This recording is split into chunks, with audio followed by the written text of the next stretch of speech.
Hello, I'm Angela Princeville, and on this Ask AP segment, I'm answering the simple question, how do I know how much child support to pay?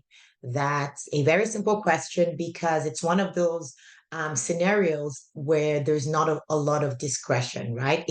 I can give you the exact answer and it doesn't necessarily depend on your circumstances. Okay, that's not necessarily correct, but the simple answer is you look at the child support guidelines. So there are the federal child support guidelines that apply to people who are married, going through a divorce, or they're the provincial guidelines and they pretty much mirror each other. So if you just do a simple online search for child support guidelines, you will be able to get the tables. There's actually a nice lookup tool that allows you to input your income.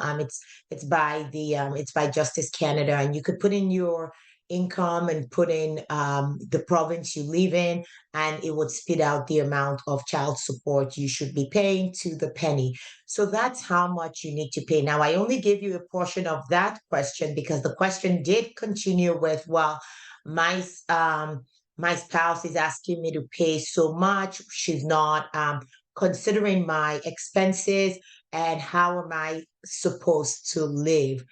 And that's where it gets a little bit more complicated.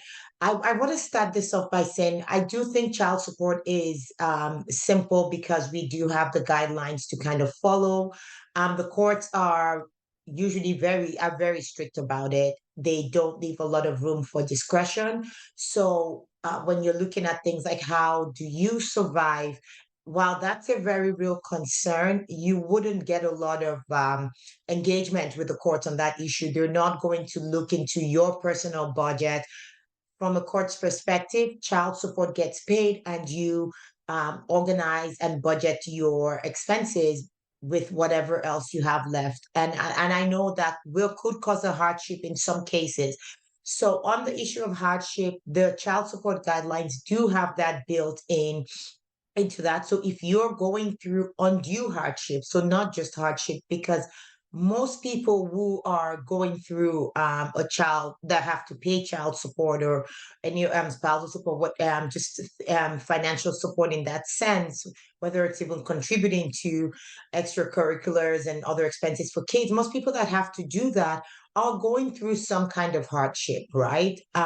So there's the expectation that there will be some hardship. Now, if you're going through undue hardship, there's mechanisms to deal with that so that you can get an exception. So that, and it's very rare. It is a very high threshold. There will be a comparison done between your standard of living and the standard of living in your ex's home. So if you're both struggling, the undue hardship claim might not necessarily succeed. And by struggles, I don't, you know, it's subjective, right? So I do know that people could struggle on all levels. So I'm not trying to just talk about being completely down and out, but I just want, a person making a claim for undue hardship. Remember that it is a high threshold, but it is an option that's available to you if you are if you're going through undue hardship and you need to make that claim. But that's what's undue hardship and whatnot. I'm pretty sure I've answered that question before, but it might be something that I need to maybe revisit so that it's refreshed in our memories. But yes, your starting point is are the guidelines. Okay, so do check the guidelines. Input the amount of income you've made, and generally you're looking at line 1500. So that's another misconception. People would look at their net incomes and say, okay, I make $2,000 every couple of weeks, so this is what I make a month, and try to calculate child support that way. And while I understand that that's reasonable, because really, it's really your net income, that's what you have to live life. That's not the way the guidelines work. The guidelines expect that you're going to be imputing your gross income, which is your income before taxes.